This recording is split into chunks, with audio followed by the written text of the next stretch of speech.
So we have a bunch of pretty Lego buildings. We've also got a ton of vehicles and minifigures.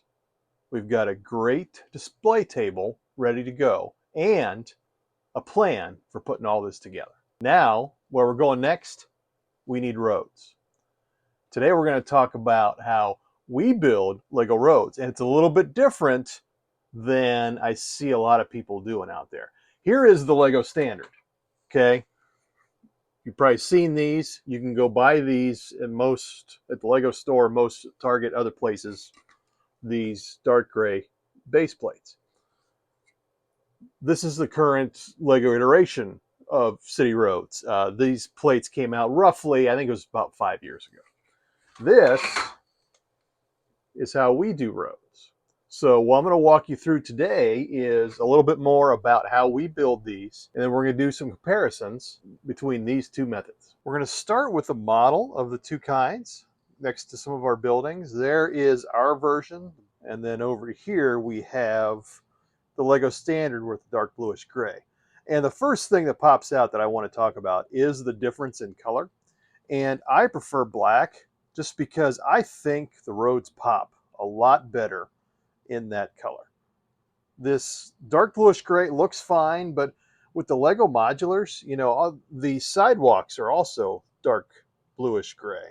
So I think having the black makes the roads pop and just gives you visually, I just think it's a much better look. So that's why I prefer to build our own and go with black. It certainly helps, though, that we also have a bunch of black pieces that we can use for a project like this. Before we go any further, I think we should review how exactly we build these foundations, now for the roads and for our buildings. This is a Mills plate, okay? And this is an official Mills base plate, and then a brick, and then a plate. And that's kind of a standard that a lot of Lego builders use. I decided I wanted something a little bit different, and I'm going to show you why. We've done videos about this in the past. You can go back and look at my feed. I won't get into too much detail. But this is what we do. It's very similar, except instead of a base plate on the bottom, it is another row of plates. And again, for most, if you're using these 16 by 16 plates, which can be a little pricey, but they're very valuable in that it's very solid. You don't need a whole lot of support here. And I think cost-wise, this might be a hair cheaper, but it's close. And quite frankly, I just think this is better because, and this is where we're going to show you on the roads and how they're built. I like this because when you have plate, brick, and plate, that is the same height as a brick or a turn sideways like that. That is the exact same height. And what happens is that provides so many more opportunities when you're building things like roads and other things to get creative in how you use pieces. Let me show you here a little bit more how this is built and to help explain it. Pull this apart. Notice I use Technic bricks both in the bottom of the road and the bottom of the building so that they can connect together. And the way this is built, again, that's smooth, but most of this is not done with tiles. Okay, here's a couple. See, this piece on the end is a tile. Okay, but most of the rest of these pieces are actually bricks like this turned sideways. We're using the smooth side of this brick for the top of the road. That way, you're doing this, you're not using as many tiles, okay? You're using standard bricks, which are a little bit cheaper, and by turning them on their side, having it that width allows you to do things like that. And ultimately, these are not that expensive compared to those dark bluish gray plates. Now let's talk a little bit about cost. One of these plates, if you part out these pieces on Bricklink, which is the standard plate, and then a bunch of these 2x2 or 2x4 tiles here, you can, if you're getting it from Bricklink, it's roughly $9, maybe $9.50 for each one right now.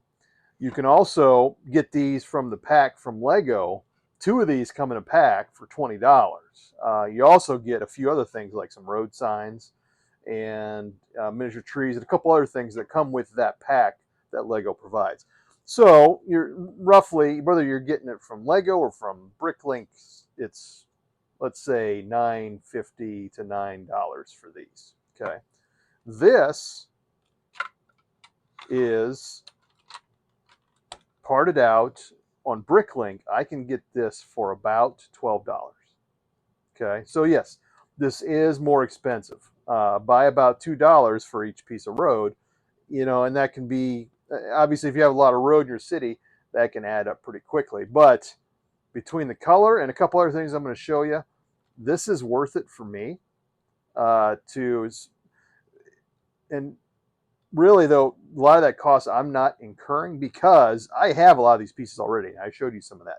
It depends. Everybody's collection is different. It depends on what you have. Again, this is a little more expensive if you have to buy the parts, but I really like the flexibility. I'm going to show you a few more reasons why right now. By having the same foundation under these roads as we do under these buildings, it just makes it that much nicer that you can connect them together and things aren't going to slide around. I really like having that flexibility. And here's the other thing that I like, at least in this system, you know, so right here, this is, I've got some crosswalks that I've added here. What I can do, this is also very versatile. See how, look at this. I can just swap this out. Okay, we've got this basic grid that this sits in. And this is a pretty standard, just built with a bunch of bricks. I can trade in this, put that in there just like that, and now we have crosswalk. That's why one of the things I like this system is we can have so much more flexibility with the things that we're building with the roads. Here's another example of flexibility. Let's say this is a standard piece that I've got back here. We're going to take that out. What if we, in that section of road, we want a manhole cover? So I've built that same thing, only a couple of different pieces with this. And then we just can slide that right in there. And now this section of street has a manhole cover. With Lego System, they do offer like a piece like this that you can build a crosswalk with. But again, it's kind of rigid and it causes its own problems with how you have to build some things around it. So again, I really like the flexibility of our system. Now let's take a closer look at how these are built. And you can find detailed instructions for these at our website, hofbuilder.com. Templates so you can build roads like this. Also templates for our foundation system for the buildings as well. So again, this is very much just a standard bunch of bricks. Mostly, again, it's very thin, just a couple of 2x2 bricks that are used to help support this. But see, what happens is it sits into this, just like this. Okay. And it's supported by these pieces around here. And like I said, it's very solid. Again, it doesn't connect, but it doesn't need to because it is, gravity keeps it held down. And like I said, if you want to switch one out, you pull one out, build something different to put in here. Also, optimizing pieces. Again, this foundation is all tan bricks, but you can use any color you want because, again, this is going to get covered up. And these are also built, so basically these are built as 16 by 16 squares so that you can connect not only to each other to create long strands of roads, but also connect to the buildings. Another thing I really like about this system is you can build these however much you want. You could have more bricks. Again, this is probably, you don't need this much support here. This just happened to be some of the pieces that I had laying around that I was able to use. Again, this is the underside. Nobody's going to see this. Doesn't matter what it looks like. What matters is this. And the other thing that we do is, again, optimizing the pieces.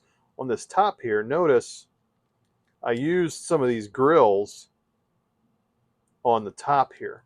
And that's very simply because my collection, I've got a lot of these grills. Don't know really what to do with them. Um, but you can stick them here. You need something smooth, but this sits on its side. So people just see that and they don't see the grill. It looks like a tile from the side. So again, tiles can get kind of pricey and you can run out of them really fast. So for me, using those grills in there is just a way to save pieces. Here's a close-up view of how these roads and these buildings interact. Notice I've been able to build like this crosswalk here. That's the same level of pavement there, and you kind of have this rounded corner, which I think is pretty cool. And then over here, I've got another example to show you. So here's one of the roads. This is a driveway. Hollowed this out a little bit. See, that is the exact same level. And then the sidewalk is one tile up from that. So now that we've got a road system that we like, it's time to make a bunch more of them because we're going to have a lot of roads in our city. I hope you're following along because our next video is going to be more about producing all this road.